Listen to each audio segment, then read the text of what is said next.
So cost of cancer care is a huge problem. We all know that it creates tremendous burden on the system, but most importantly for our patients who face high out-of-pocket costs on both the oral and the IV side. Anything we can do to rein in those costs is great. The problem with using an alternative payment model to do it is that it's based off the assumption that we can control those costs. I would lie if I thought 100% of drug costs could not be controlled by oncologists. There are some rooms for improvement, but I think those rooms for improvement are much narrower and smaller than Medicare and other payers might believe. Potentially avoiding expensive supportive care drugs when you can, that's an option.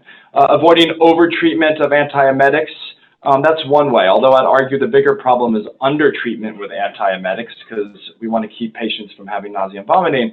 But there are a few examples, but not that many. The really expensive drugs like immunotherapy, I don't think anybody's using those incorrectly. We have no data to say that we are, but when you use those, it's expensive.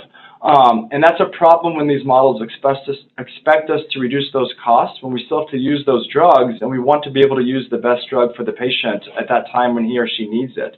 So that's the dilemma. The problem in alternative payment models is when all the focus is on making sure Medicare can accurately pin how much drug costs should be, and that takes granularity, keeping up to date with new approvals, etc.